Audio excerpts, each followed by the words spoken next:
안녕하세요. 밤이 깊었네요. 오늘 하루도 고생 많으셨죠? 편안하게 쉬면서 오늘 밤 따뜻한 옛날 이야기를 들어보세요.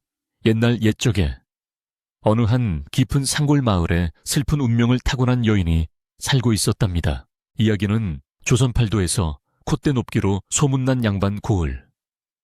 그 중에서도 가장 기와지붕이 높고 담장이 굳건한 한 대감댁에서 시작된단다. 때는 바야흐로 동짓달. 살을 애는 듯한 칼바람이 문풍지를 사정없이 흔들어대던 어느 깊은 겨울밤이었지. 한 대감댁의 부엌은 밤늦도록 쉴 새 없이 돌아가고 있었어. 내일 있을 제사 준비로 하인들은 분주하게 움직였고, 가마솥에서는 희뿌연 김과 함께 구수한 콩 삶는 냄새가 피어올랐지. 그 소란스러운 틈바구니 속에 마치 그림자처럼 조용히 움직이는 아이가 하나 있었단다. 이름은 설희였어. 눈처럼 하얗고 맑다고 하여 붙여진 이름이었지만 그녀의 삶은 차가운 눈밭에 홀로 핀 풀꽃처럼 위태롭고 가련하기 짝이 없었지. 설희는 말을 하지 못했어. 태어날 때부터 목구멍에 단단한 돌덩이가 박힌 듯. 세상의 어떤 소리도 입 밖으로 내뱉지 못하는 벙어리였지. 그저 남들이 하는 말을 듣고 고개를 끄덕이거나 그 맑고 깊은 눈망울을 깜박이며 의사를 전할 뿐이었어. 사람들은 설희가 말을 못한다 하여 함부로 대하거나 멸시하기 일쑤였단다. 답답한 일이 생겨도 변명 한마디 할 수 없으니 억울한 누명을 쓰고 매를 맞는 일도 부지기수였지. 하지만 신은 공평하시어 그녀의 다친 입 대신 손끝에 놀라운 재주를 내려주셨단다. 설희의 손에서 피어나는 자수는 단순한 바느질이 아니었어. 그녀가 낡은 삼배 조각에 색실을 꿰어 꽃을 수놓으면 금방이라도 나비가 날아와 앉을 듯 생생했고, 물고기를 수놓으면 천 속에서 헤엄을 치는 듯 파닥거리는 것만 같았지. 그러나 이 재주 또한 천한 종련의 주제에 감히 드러낼 수 없는 것이라. 설희는 모두가 잠든 늦은 밤 호롱불 심지를 아주 작게 줄여놓고서야 몰래 바늘을 잡곤 했어. 그날도 설희는 꽁꽁 언 손을 호호 불어가며 우물가에서 배추를 씻고 있었단다. 얼음장처럼 차가운 물에 손등이 터져 피가 배어 나왔지만 그녀는 찡그리는 소리 한 번 내지 않았어. 그런데 얼마 전부터 몸이 이상했지. 평소라면 거뜬히 들었을 물동이가 청은망은 무겁게 느껴지고, 구수한 밥 짓는 냄새만 맡아도 속이 울렁거려 견딜 수가 없는 거야. 설희는 덜덜 떨리는 손으로 배를 감싸 쥐었어. 집신 사이로 스며드는 한기보다 더 무서운 공포가 가슴을 짓눌렀지. 달이 차오를 때마다 찾아오던 몸의 기별이 끊긴 지 벌써 석 달이 넘어가고 있었거든. 그녀의 머릿속에 한 사람의 얼굴이 스쳐 지나갔어. 바로 이 집의 귀하디귀한 독자, 도련님이었지. 지난 늦가을. 단풍이 붉게 타오르던 날 서재에서 있었던 일은 설희에게 꿈결 같으면서도 끔찍한 족쇄가 되었어.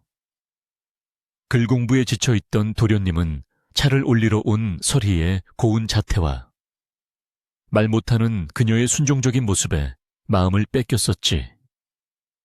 도련님의 따뜻한 손길과 달콤한 속삭임은 평생 멸시만 받고 자란 설희에게 난생 처음 느껴보는 봄바람 같았을 거야. 하지만 그 봄바람이 살을 애는 삭풍이 되어 돌아올 줄이야. 가여운 설희는 미처 알지 못했단다. 날이 밝고 아침 문안 인사를 드리는 시간이 되었어.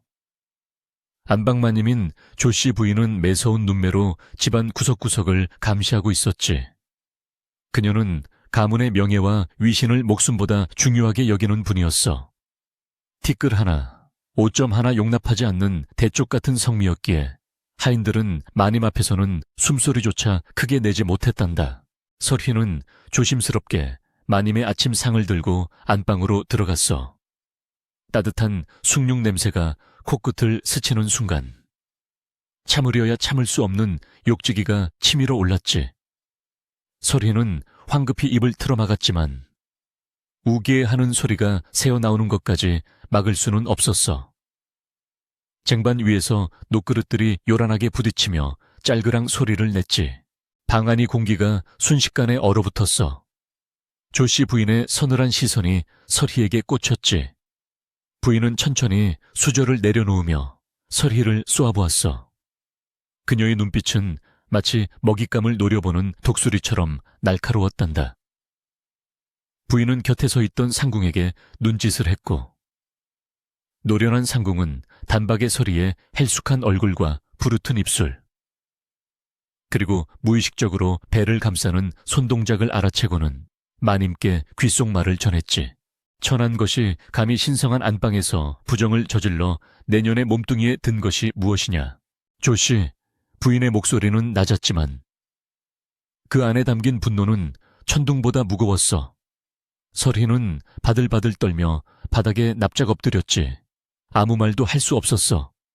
입이 있어도 말을 못하는 처지였지만 설사 말을 할 수 있었다 한들 감히 도련님의 이름을 입에 올릴 수는 없었을 거야. 그것이 천한종의 운명이라 믿었으니까. 그때 문 밖에서 인기척이 들리더니 도련님이 들어왔어. 밤새 내린 눈을 털며 들어오던 도련님은 바닥에 엎드려 떨고 있는 설희와 서슬 퍼런 어머니의 표정을 보고 자리에 얼어붙고 말았지. 도련님의 얼굴이 창백하게 질렸어. 그는 직감적으로 무슨 일이 벌어졌는지 알아차린 거야. 어머니, 무슨 일이십니까? 도련님의 목소리는 가늘게 떨렸어. 조씨 부인은 아들을 쳐다보지도 않은 채 싸늘하게 말했지. 이 천한 것이 밖에서 씨를 받아와 집안을 더럽혔구나. 내 오늘 인연의 다리를 분질러 법도를 바로 세울 것이다. 부인의 말은 칼날처럼 정확하고 잔인했어. 그녀는 아들의 흔들리는 눈동자를 이미 읽었을 테지. 하지만 부인에게 중요한 것은 진실이 아니었어. 가문의 명예에 흠집을 낼 수 있는 불미스러운 소문을 원천 봉쇄하는 것이었단다. 설희는 간절한 눈빛으로 도련님을 올려다보았어. 제발 한 번만이라도 저를 봐달라고, 당신의 아이를 가졌노라고 눈빛으로 애원했지. 하지만 도련님은 고개를 돌려버렸어. 어머니의 서슬 퍼런 위엄과 자신의 앞날에 닥칠 추문이 두려워 비겁하게도 외면을 택한 거야. 그 순간 설희의 가슴속에서 무언가가 와르르 무너져 내렸지. 그것은 사랑에 대한 믿음이자 마지막 남은 삶의 희망이었어. 조씨, 부인의 불호령이 떨어지자 마당새들이 우르르 몰려들어 설희를 마당으로 끌고 나갔어. 차가운 눈바닥에 내동댕이 쳐진 설희의 몸으로 무자비한 매질이 시작되었지. 벽퍽. 몽둥이가 살을 파고드는 소리가 고요한 아침의 정막을 깨트렸어. 설희는 비명 한 번 지르지 못하고 입을 꾹 다문 채 고통을 삼켰단다. 그녀가 할 수 있는 것이라곤 배를 웅크려 뱃속의 아이를 보호하는 것뿐이었어. 터진 입술 사이로 붉은 피가 흘러 하얀 눈을 적셨지. 그만해라. 더 때리다간 집안 마당에 송장 치우겠다. 한참 뒤 조씨 부인이 차갑게 명령했어. 부인은 피투성이가 된 설희를 내려다보며 마치 더러운 벌레를 보듯 혀를 찼지. 내 너를 죽여 마땅하나 쌓아온 덕을 생각해 목숨만은 살려주마. 당장 이 집에서 나가거라. 다시는 내 눈에 띄지 마라. 만약 이 근처에서 얼씬거리다 들키면 그때는 정말로 뼈도 못 추릴 줄 알아라. 그것은 자비가 아니었어. 엄동설안의 빈몸으로 쫓겨나는 것은 곧 죽으라는 말과 다름없었으니까. 하인들은 마님의 명령에 따라 설희를 짐짝처럼 들어 대문 밖으로 던져버렸어. 쿵 하는 소리와 함께 육중한 대문이 굳게 닫혔지. 문 밖 세상은 지옥과도 같았어. 하늘은 잿빛으로 흐려져 있었고 눈보라는 더욱 거세게 몰아치고 있었지. 설희는 얇은 저고리 하나에 다해진 치마만을 걸친 채 눈밭에 버려졌어. 신발조차 신겨지지 않은 맨발은 이미 감각이 없었지. 닫힌 대문 너머로는 여전히 따뜻한 온기와 음식 냄새가 희미하게 새어나오고 있었지만 이제 그곳은 서리가 갈 수 없는 다른 세상이었어. 서리는 닫힌 대문을 향해 손을 뻗었다가 힘없이 떨구었어. 억울함에 가슴을 치고 싶어도 손가락 하나 까딱할 힘이 남아있지 않았지. 뺨을 타고 흐르던 눈물은 차가운 바람에 금세 얼음 조각이 되어 얼굴을 핥히었어. 아가야, 미안하다. 못난 어미를 만나 세상 빛도 못 보고 가는구나. 서리는 속으로 피울음을 토해냈어. 하지만 그때 뱃속에서 미세한 태동이 느껴졌어. 콩닥, 콩닥. 마치 살아있다고, 포기하지 말라고 말하는 듯한 작은 울림이었지. 그 작은 생명의 신호가 꺼져가던 서리의 정신을 붙들었어. 살아야 해. 나 혼자라면 이대로 죽어도 좋겠지만 이 죄 없는 아이만은 살려야 해. 설화는 이를 악물었어. 찢어진 치맛자락을 묶어 배를 감싸고 퉁퉁 부어오른 다리를 억지로 움직여 눈밭을 기어가기 시작했단다. 어디로 가야 할지도 모른 채 그저 차가운 바람을 등지고 산 쪽을 향해 무작정 몸을 이끌었지. 뒤로는 붉은 핏자국이 길게 이어져 처절한 삶의 궤적을 그리고 있었어. 마을 사람들은 웅성거리며 대문 밖을 힐끔거렸지만 누구 하나 나와서 도와주는 이가 없었어. 대감되게 위세가 두려웠고 부정한 여인과 엮이면 재수가 없다는 미신 때문이었지. 설희는 철저하게 고립되었어. 세상의 모든 문이 그녀 앞에서 닫혀버린 것만 같았지. 바람은 점점 더 거세져 눈을 뜰 수조차 없게 만들었어. 설희의 의식은 점차 흐릿해졌지. 눈꺼풀이 청은망은 무거워지고 몸의 감각은 사라져 마치 손뭉치 위를 걷는 듯한 몽롱함만이 남았어. 저 멀리 앙상한 나뭇가지들이 마치 귀신의 손가락처럼 설희를 향해 손짓하는 것만 같았단다. 그렇게 한참을 얼마나 걸었는지도 모를 만큼 헤매던 설희는 결국 마을 어귀를 벗어나 인적 드문 숲길 입구에서 쓰러지고 말았어. 하얀 눈이 소리 없이 내려와 그녀의 작은 몸을 덮어주었지. 마치 세상의 비정함을 가려주려는 듯 혹은 영원한 안식을 주려는 듯 말이야. 그때였어. 눈보라치는 숲속 깊은 곳에서 거친 숨소리와 함께 누군가의 발자국 소리가 들려오기 시작한 것은 눈을 밟는 소리가 뽀드득, 뽀드득 점점 가까워지고 있었지. 과연 이 눈 덮인 지옥에서 설희를 발견한 이는 누구였을까? 죽음의 문턱에서 그녀를 기다리는 것은 또 다른 불행일까? 아니면 기적 같은 구원일까? 밤바람이 윙윙거리며 숲을 울리는 소리가 마치 억울하게 쫓겨난 설희의 울음소리처럼 구슬프게 들리는 밤이었단다. 겨울밤 산중의 어둠은 먹물을 풀어놓은 듯 짙고 무거웠단다. 호랑이가 입을 벌리고 포효하는 듯한 바람소리만이 산골짜기를 휘감아 돌았지. 인가 하나 없는 깊은 산속, 숯 굽는 가마터 근처에 허름한 오두막집이 한 채 있었어. 그곳에는 세상과 담을 쌓고 살아가는 사내 장수애가 살고 있었단다. 장수애는 곰처럼 우람한 덩치에 숯검댕이 잔뜩 묻은 얼굴을 하고 있었어. 하지만 사람들을 기겁하게 만드는 건 그의 덩치가 아니었지. 그의 왼쪽 얼굴을 뒤덮고 있는 끔찍한 화상 자국 때문이었어. 어릴 적 큰 불 속에서 부모를 잃고 홀로 살아남은 훈장이었지만 세상 사람들은 그를 산속의 괴물이라 부르며 손가락질했단다. 그래서 장소에는 사람을 피했고 묵묵히 숯을 구워 파는 일로만 생계를 이어가고 있었지. 그날 밤도 장소에는 숯가마의 불을 살피고 내려오는 길이었어. 눈보라가 어찌나 거센지 앞이 분간되지 않을 정도였지. 투덜거리며 눈길을 헤치던 장소의 발끝에 무언가 묵직한 것이 걸렸어. 이게 뭐야? 고라니가 얼어 죽었나?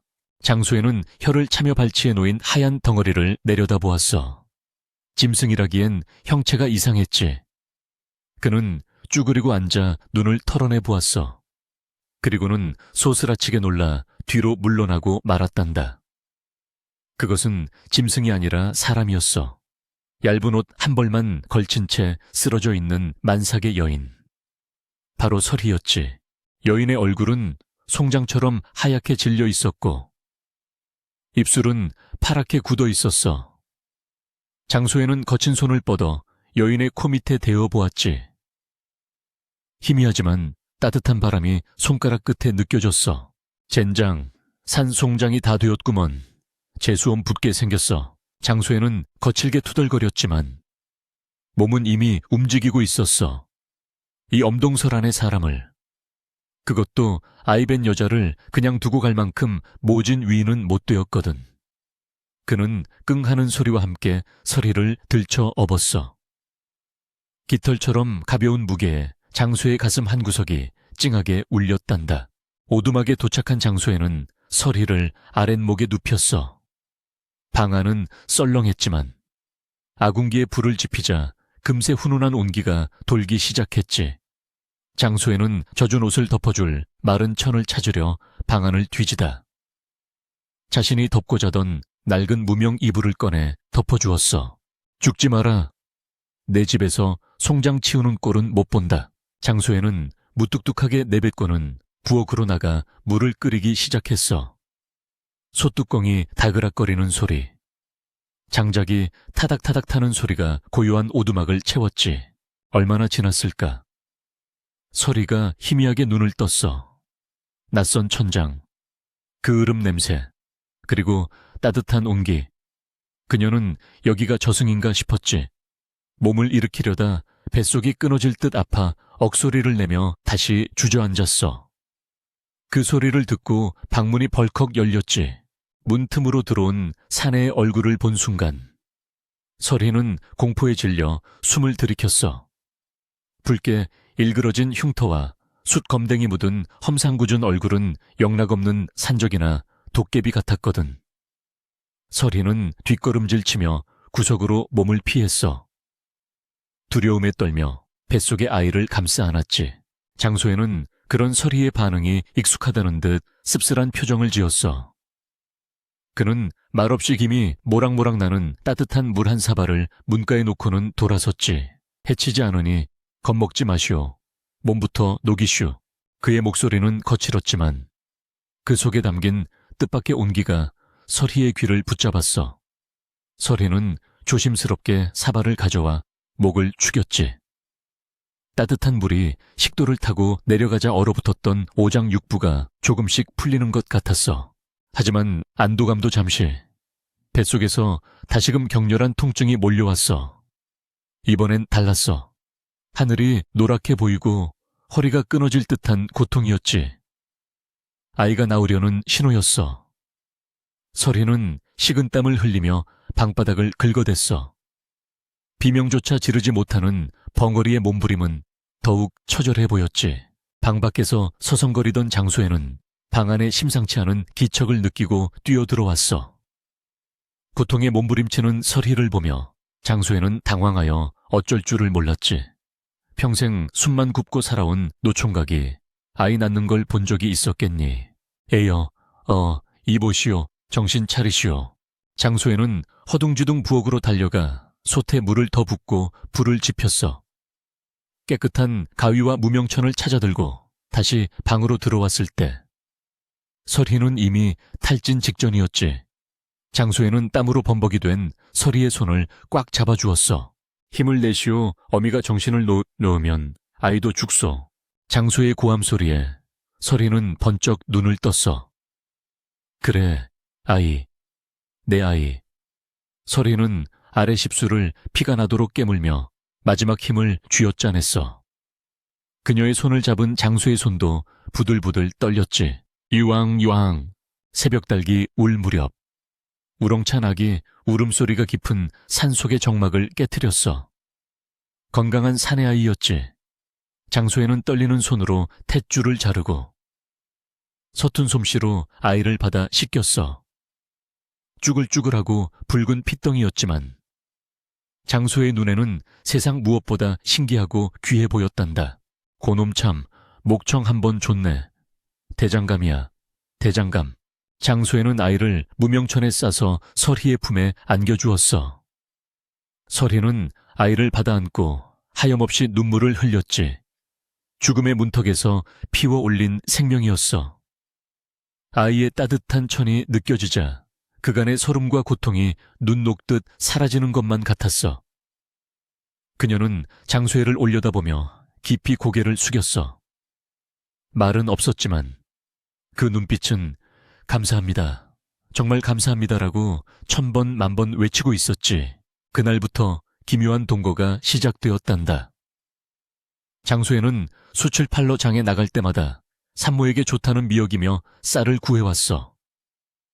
험상궂은 얼굴로 건어물전 할머니에게 미역 좋은 놈으로 주시오라며 쭈뼛거리는 모습은 퍽 우스꽝스러웠지만 그 마음만은 비단결 같았지.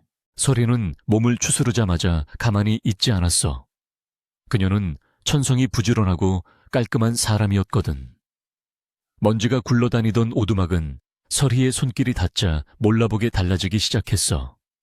찢어진 문풍지를 새로 바르고 부엌에 그을음을 닦아내고 마당에 잡초를 뽑았지.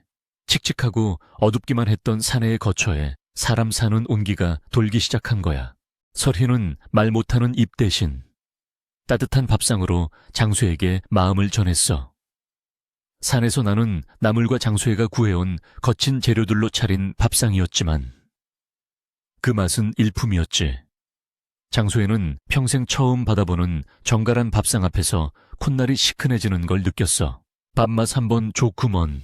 장수회의 투박한 칭찬 한마디에 설희의 얼굴에는 수줍은 미소가 번졌단다. 두 사람은 서로 많은 말을 나누지 않았어. 설희는 말을 할 수 없었고 장소에는 말주변이 없었으니까. 하지만 장작패는 소리와 다듬이질 소리가 어우러지는 그 산속의 일상은 그 어떤 달콤한 대화보다도 평화로웠지. 어느 날 저녁, 장소애가 튼튼하게 깎은 나무 요람을 들고 들어왔어. 아의 이름은 지었소. 설희는 고개를 저으며 아이를 바라보았어. 천한 종의 신분에 쫓겨난 처지라. 아이에게 번듯한 이름을 지어줄 엄두조차 내지 못하고 있었던 거야. 복동 후통이가 어떻소 복을 가지고 태어난 아이란 뜻이요. 죽을 고비를 넘기고 태어났으니 앞으로는 복만 받으라고 말이요. 장소의 말에 설희의 눈이 동그랗게 커졌어. 촌스럽지만 더없이 따뜻하고 귀한 이름이었지. 설희는 활짝 웃으며 고개를 끄덕였어. 그리고 손가락으로 방바닥에 복동이라는 글자를 써보였지. 장소에는 껄껄 웃으며 아이의 볼을 콕 찔렀어. 들었냐? 복동아. 이제 내 이름은 복동이다. 아이는 방긋 웃으며 장소의 투박한 손가락을 고사리 같은 손으로 꽉 쥐었어. 그 순간 장소의 가슴속 깊은 곳에 묻어두었던 외로움이라는 덩어리가 완전히 녹아내리는 것 같았지. 그는 자신도 모르게 맹세했어. 이 여인과 아이를 무슨 일이 있어도 지키겠노라고. 비록 피 한 방울 섞이지 않았지만 그들은 이미 그 누구보다 끈끈한 가족이 되어가고 있었던 거야. 봄이 오고 있었어. 겨우내 얼어붙었던 계곡물이 녹아 졸졸 흐르고 앙상했던 나뭇가지에는 연두색 새싹이 돋아나고 있었지. 그리고 설희의 손끝에서도 새로운 봄이 피어나기 시작했단다. 장소애가 장에서 얻어온 자투리 1000조각들이 설희의 바느질 바구니에 하나둘 쌓이기 시작했거든. 그녀는 밤마다 아이를 재워놓고 호롱불 아래 앉아 바늘을 들었어. 그것은 단순한 소일거리가 아니었어. 자신과 아이를 거두어준 장소에 대한 보은이자 세상에 버림받은 자신의 존재를 증명하고 싶은 간절한 몸부림이었지. 바늘이 천을 뚫고 지나갈 때마다 매화가 피어나고 난초가 향기를 내뿜었어. 설희의 눈빛은 그 어느 때보다 빛났단다. 하지만 평화로운 날들은 그리 오래가지 않는 법이지. 산속의 삶이 안정되어 갈수록 설희의 마음 한구석에는 불안의 씨앗이 자라고 있었어. 자신의 재주가 세상에 알려지는 순간 혹여나 저 무서운 대감 댁마님이 다시 찾아오지는 않을까 하는 두려움이었지. 그리고 그 예감은 안타깝게도 빗나가는 법이 없었단다. 산속의 계절은 아랫마을보다 한 발짝 늦게 찾아오지만 그만큼 더 깊고 진하게 머물다 가는 법이란다. 어느덧 복동이가 아장아장 걸음마를 떼고 옹알이를 시작할 무렵 숯 굽는 장소의 오두막에도 진짜 봄이 찾아왔지. 잿빛이었던 장소의 삶에 서리와 복동이라는 두 개의 태양이 뜬 덕분이었어. 서리는 그동안 장소에게 받은 은혜를 어떻게든 갚고 싶었어. 비록 말은 못하지만 그녀에게는 남들이 갖지 못한 귀한 재주가 있지 않았니. 어느 날 서리는 장소의 소매자락을 잡아 끌며 숯을 판 돈으로 장에서 질 좋은 무명천과 색색의 실을 좀 구해다 달라고 손짓 발짓으로 부탁했단다. 장소에는 영문을 몰랐지만 서리의 반짝이는 눈빛을 거절할 수 없어 장날의 천과 실을 한아름 사왔어. 그날부터 서리의 마법이 시작되었지. 그녀는 밤마다 복동이를 재워놓고 호롱불 아래 앉아 술을 놓았어. 산에서 직접 캔 쪽풀과 치자로 물들인 실은 은은하면서도 깊은 빛깔을 냈고 그녀의 손끝에서 피어난 꽃과 새들은 마치 살아 움직이는 듯 했지. 어느 화창한 오후였어. 장수애가 산에서 나무를 해 지게에 지고 내려오는데 마당에 널어놓은 빨래들 사이로 희한한 광경이 보이는 거야. 하얀 무명천 위에 호랑나비 한 마리가 앉아 날개를 파닥이고 있었지. 장수애는 허이 하고 손을 저어 나비를 쫓으려 했어. 갓 빤 빨래에 벌레가 앉으면 얼룩이 질까 걱정되었거든. 그런데 이상하게도 나비는 날아갈 생각을 하지 않는 거야. 가까이 다가가서 본 장소에는 그만 엉덩방아를 찧을 뻔했지. 그것은 진짜 나비가 아니라 서리가 무명천 위에 수놓은 그림이었던 거야. 바람에 천이 살랑거리자 수놓아진 나비가 마치 살아서 춤을 추는 것처럼 보였던 게지. 세상에, 이게 정령 사람이 만든 것이란 말이오. 내 눈이 삐었지. 진짜 나비인 줄 알았네 그려. 장소애가 입을 다물지 못하고 감탄하자 설희는 수줍게 웃으며 고개를 숙였어. 장소애는 그 길로 설희가 밤새 만든 자수 보자기들을 들고 장터로 달려갔단다. 평소라면 숯검댕 묻은 험상궂은 얼굴 때문에 사람들이 슬금슬금 피했을 테지만 이날은 달랐어. 장소애가 좌판을 깔고 보자기를 펼쳐 놓자마자 지나가던 안악들의 발길이 뚝 멈춰 섰어. 어머나, 이것 좀 봐. 꽃잎에 이슬이 맺힌 것 같네. 이새 좀 봐요. 금방이라도 지적일 것 같아. 순식간에 구름 관중이 몰려들었지. 시골 장터에서 흔히 볼 수 있는 솜씨가 아니었어. 한양의 궁궐에서나 볼 법한 고귀하고 섬세한 자수였으니까. 소문은 삽시간에 퍼져나가 포목점 주인까지 달려오게 만들었어. 주인이 값을 부르기도 전에 지나가던 양반집 하인들과 부유한 상인들이 서로 사겠다고 아우성을 쳤지. 장소에는 그날 평생 만져보지도 못한 큰돈을 벌었어. 숯을 한 달 내내 구워도 만져보지 못할 거금이었지. 그는 떨리는 손으로 동구러미를 챙겨들고 제일 먼저 신발 가게로 달려가 설희에게 줄 고운 꽃신 한 켤레를 샀단다. 그리고 복동이가 먹을 꾸력과 설희가 좋아하는 고등어 한 손을 사들고 산길을 달렸어. 발걸음이 어찌나 가벼운지 날아가는 것만 같았지. 그날 밤 오두막에서는 조촐하지만 풍성한 잔치가 벌어졌어.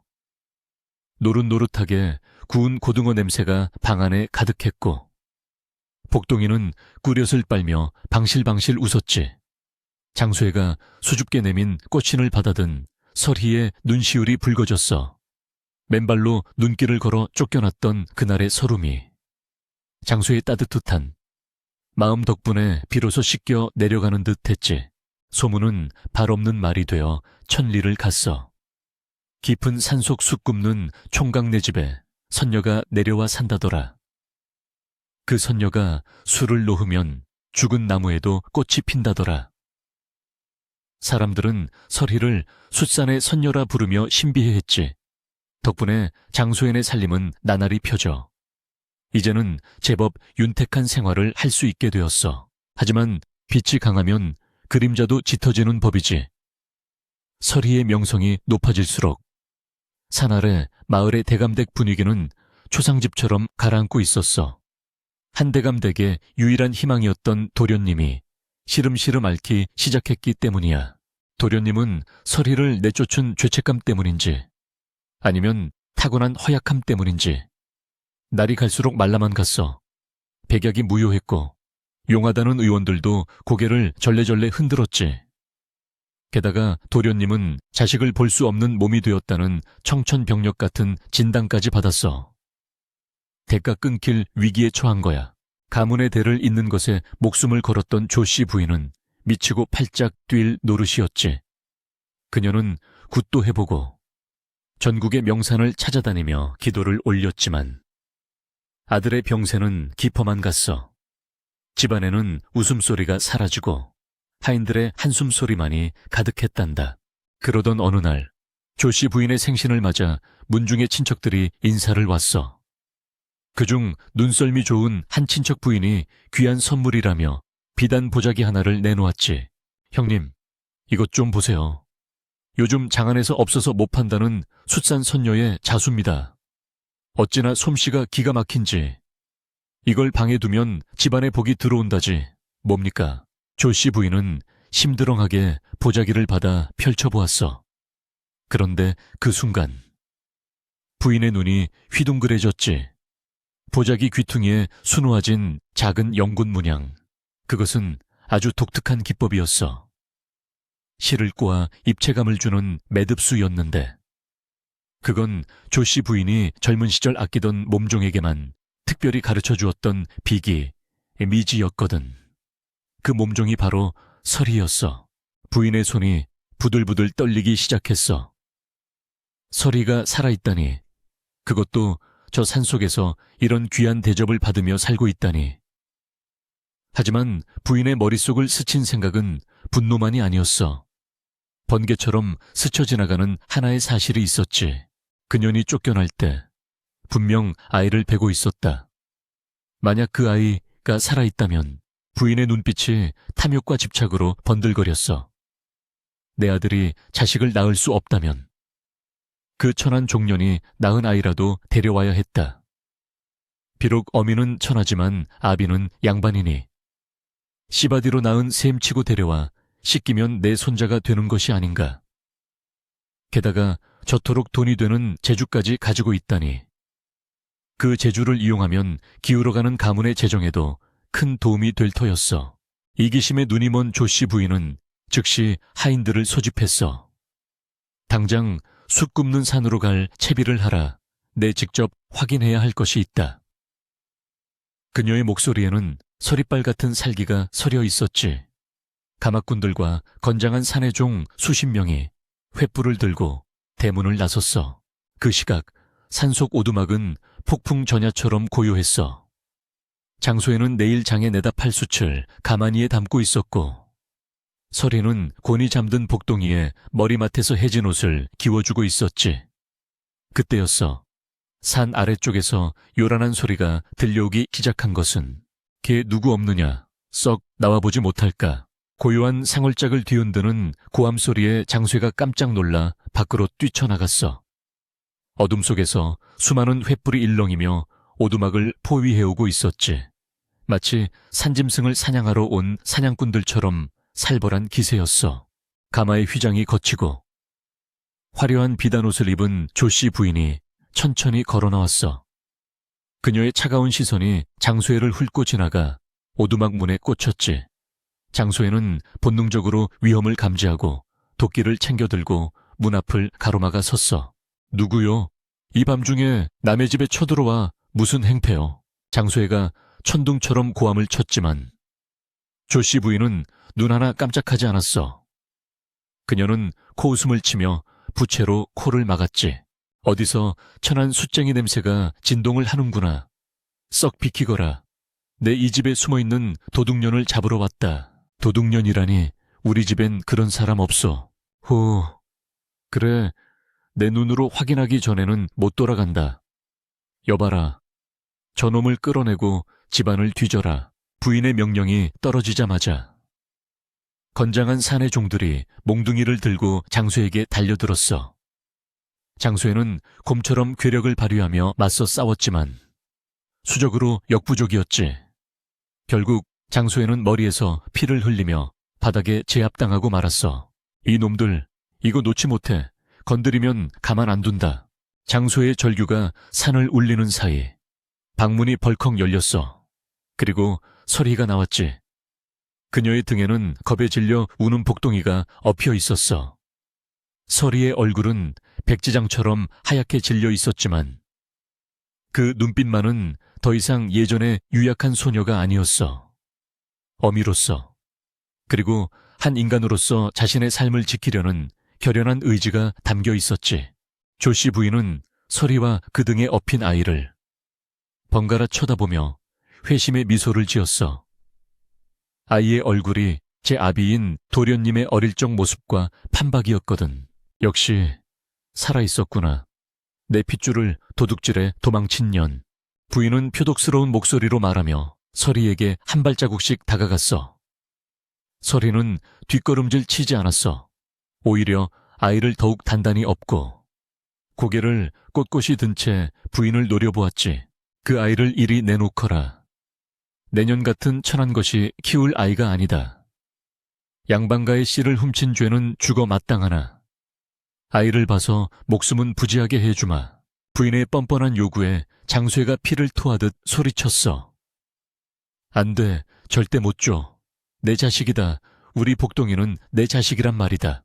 하지만 하인들은 장쇠를 더욱 거칠게 짓눌렀어. 조씨 부인은 턱짓으로 하인들에게 명령했지. 어서 아이를 뺏어라. 사내들이 서리에게 달려들려는 찰나 서리가 품속에서 무언가를 꺼내들었어. 그것은 날카로운 가위였어. 자수를 놓을 때 실을 자르던 그녀의 생업이자 분신과도 같은 가위였지. 서리는 가위 끝을 자신의 목에 겨누었어. 가까이 오면 혀를 깨물고 죽어버리겠다는. 그리하여 너희들이 원하는 손자를 연경시체와 함께 묻어버리겠다는 서슬 퍼런 위협이었지. 모두가 얼어붙었어. 말 못하는 벙어리 여인이 이토록 무서운 기세를 내뿜을 줄은 꿈에도 몰랐던 거야. 조씨 부인조차 멈칫하며 뒤로 물러섰어. 산속의 바람이 횃불을 거세게 흔들었고 서리의 머리카락이 춤을 추듯 흩날렸어. 그녀는 이제 더 이상 도망치지 않을 것이었어. 사랑하는 사람들을 지키기 위해 생애 처음으로 세상과 맞서 싸울 준비를 마친 것이었지. 이 긴박한 대치의 순간 멀리 산길 아래에서 또 다른 발자국 소리가 들려오기 시작했어. 암행어사 출두요를 외치는 소리는 아니었지만 그보다 더 준엄하고 묵직한 기운을 가진 누군가가 이 소란스러운 산중으로 다가오고 있었단다. 과연 이 밤의 끝은 어디로 흐를까? 어둠 속에서 나타난 인물은 바로 고을을 다스리는 형암 사또였단다. 그는 평소 백성들의 삶을 살피기 위해 수행원 한두 명만 대동하고 잠행을 즐기던 청렴한 관리였지. 마침 소문이 자자한 숫산의 선녀가 만든 자수를 직접 보고 싶어 밤길을 마다하지 않고 산을 오르던 참이었어. 그런데 조용한 산속 오두막에서 횃불이 일렁이고 고성이 오가는 것을 보고 급히 달려온 것이었지. 사또의 등장은 마치 칠흑 같은 밤바다를 비추는 등대와도 같았어. 갓을 쓰고 도포자락을 휘날리며 나타난 사또의 위엄에 날뛰던 하인들은 쥐 죽은 듯 조용해졌고 횃불을 든 손을 떨구었지. 조씨 부인 또한 당황한 기색이 역력했으나 이내 표정을 바꾸고 억지 웃음을 지으며 앞으로 나섰어. 아이고, 사도 나으리 아니십니까? 이 깊은 밤에 어인 행차시옵니까? 저는 그저 집안에 도망친 종년이 귀한 손자를 훔쳐 달아났기에 그 아이를 되찾으려던 참이었습니다. 부인은 뻔뻔하게 거짓을 고했어. 자신이 쫓아낸 며느리 뻘인 여종을 도둑으로 몰고 장소혜를 유괴범으로 둔갑시키려 한 게지. 그녀의 말만 듣는다면 설희와 장소혜는 당장이라도 관아로 끌려가 곤장을 맞아야 할 판이었어.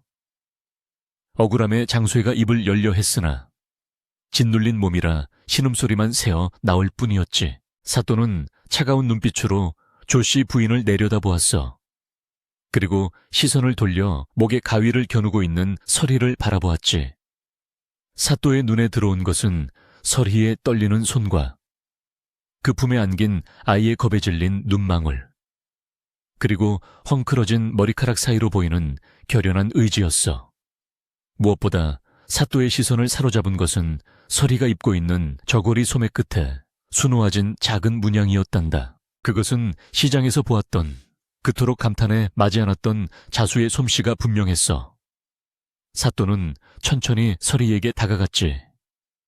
하인들이 막으려 했으나 사또의 섯을 퍼런 눈빛에 슬금슬금 뒷걸음질 쳤어. 내가 바로 그 자수를 놓은 여인이냐? 사또의 물음에 설희는 천천히 고개를 끄덕였어. 그리고 목에 겨누었던 가위를 거두고 품속에서 고이 접어둔 하얀 무명천 하나를 꺼내 사또에게 바쳤지. 그것은 설희가 언젠가 억울함을 풀 날이 오면 보여주리라 마음먹고 피눈물로 수놓았던 미완성의 작품이었어. 사또가 천을 펼치자 횃불 아래 그림 같은 장면이 드러났어. 눈보라치는 겨울밤, 대문 밖으로 내쳐지는 만삭의 여인, 그리고 그 여인이 눈길을 기어가는 처참한 모습이 실감나게 수놓아져 있었지. 붉은 실로 표현된 핏자국이 어찌나 선명한지 보는 이의 가슴을 후벼 파는 듯 됐어. 그를 모르는 설희가 바늘로 쓴 상소문이자 피 맺힌 고발장이었던 거야. 그림을 본 사또의 얼굴이 불그락푸르락해졌어. 그는 떨리는 손으로 천을 쥐고 조씨 부인을 향해 호통을 쳤지. 부인, 이 그림이 무엇을 뜻하는지. 아시오. 엄동설 안의 만삭의 몸인 어미를 내쫓아 죽이려 했던 것이 바로 당신이란 말이오. 조씨 부인은 사색이 되어 변명을 늘어놓으려 했어. 아니옵니다. 그것은 오해입니다. 전연이 워낙 행실이 바르지 못하여. 닥쳐라. 하늘이 무섭지도 않으냐. 짐승도 제 새끼 품은 어미는 해치지 않는 법이다. 네가 양반의 탈을 쓰고 어찌 인륜을 저버리는 짓을 한단 말이냐. 네가 버린 것은 천한 종이 아니라 하늘이 내려준 생명이었다. 이제 와서 아이가 탐나 어미를 죽이고 아이만 뺏어가려 하다니. 내 오늘 너를 당장 옥에 가두어 그 죄를 엄히 물을 것이다. 사또의 불호령이 산천을 울렸어. 조씨 부인은 다리에 힘이 풀려 그 자리에 주저앉고 말았지. 가문의 명예를 목숨처럼 여기던 그녀에게 관에 끌려가 심판을 받는다는 것은 죽음보다 더한 치욕이었어. 부인은 사시나무 떨듯 떨며 사또의 바짓가랑이를 잡고 애원했어. 사도, 한 번만 용서해 주십시오. 다시는 얼씬도 하지 않겠습니다. 제발 이 늙은이의 체면을 봐서라도 당장 내 눈앞에서 사라지거라. 그리고 다시는 이 모자에게 해를 가하거나 괴롭힌다면 그때는 국법으로 다스려 가문을 멸할 것이니 그리 알아라. 사또의 명령에 하인들은 혼비백산하여 조씨 부인을 가마에 태우고 도망치듯 산을 내려갔어. 횃불의 행렬이 사라지고 다시 어둠이 찾아왔지만 그것은 더 이상 무서운 어둠이 아니었어. 모든 악의 기운이 물러가고 평화가 찾아온 고요한 밤이었지. 사또는 멍하니 서 있는 장소혜와 설희에게 다가와 따뜻하게 위로했어. 놀랐을 테지. 이제 안심하거라. 내 너희의 사연을 알았으니 앞으로는 관에서 너희를 지켜줄 것이다. 그리고 그 재주는 참으로 귀한 것이니 부디 맘 놓고 펼치거라. 설희는 복동이를 안은 채 바닥에 엎드려 사또에게 큰 절을 올렸어. 장소혜 역시 굵은 눈물을 뚝뚝 흘리며 머리를 조아렸지. 사또가 떠난 뒤 장소혜는 와락 설희와 복동이를 끌어안았어. 투박하고 거친 품이었지만 그 안에는 세상 그 어떤 성벽보다 튼튼한 사랑이 있었단다. 세 사람은 서로의 천을 느끼며 하염없이 울고 또 웃었어. 비로소 진정한 가족으로 다시 태어난 밤이었지. 세월은 유수와 같이 흘러 어느덧 10년이라는 시간이 지났단다. 강산도 변한다는 그 세월 동안 많은 것이 변했지. 조씨 부인은 그날의 충격과 수치심으로 알아눕더니 얼마 못 가 시름시름 앓다 세상을 떠나고 말았어.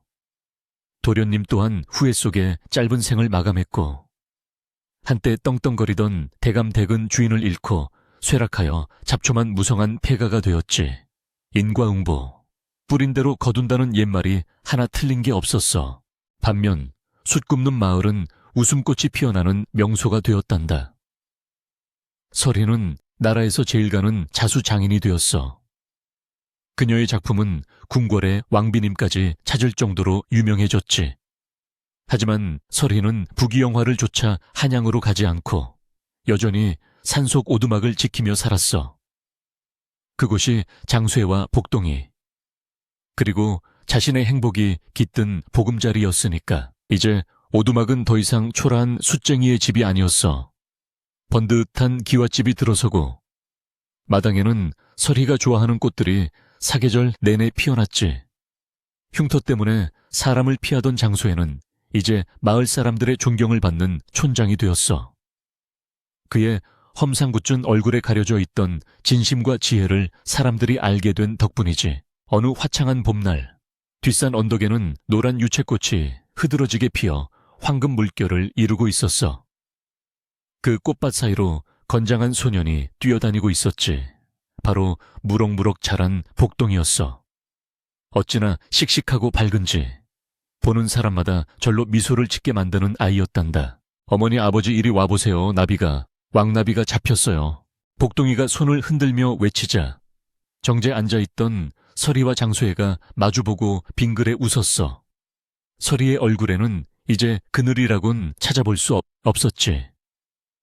세월의 흔적으로 눈가의 주름은 잡혔지만 그 맑은 눈망울은 여전히 호수처럼 깊고 평온했어. 장소혜는 설희의 거친 손을 자신의 크고 투박한 손으로 꼭 감싸 쥐었단다. 보시오, 부인. 우리 복동이가 저리 컸소. 다 당신 덕분이오. 장소의 말에 설희는 고개를 저으며 장소의 어깨에 머리를 기대었어. 말하지 않아도 알 수 있었지. 당신이 있었기에 내가 살았고 우리가 살았다고. 차가운 눈밭에서 꺼져가던 생명을 구해준 그 투박한 손길이 없었다면 오늘의 이 햇살도 없었을 테니까. 바람이 불어와 유채꽃 물결이 일렁겼어. 꽃향기가 코끝을 간지럽히고 멀리서 뻐꾸기 울음소리가 들려왔지. 설희는 잠시 눈을 감고 지난 날을 회상했어. 모진 시련과 고통의 시간들이었지만 그 덕분에 진짜 사랑을 만났고 진정한 행복을 찾을 수 있었노라고. 세상은 가끔 춥고 비정하여 우리를 벼랑 끝으로 내몰기도 하지만 그 어둠 속에서도 반드시 빛은 존재하는 법이란다.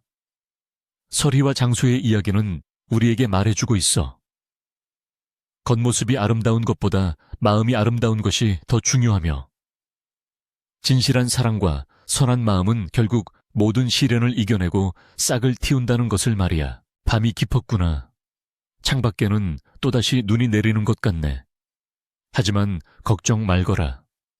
아무리 추운 겨울도 언젠가는 끝나고 반드시 따뜻한 봄이 찾아오니까. 오늘 밤은 숫산의 선녀와 착한 숫쟁이 그리고 복동이의 행복한 꿈을 꾸렴. 잘 자거라, 아가야.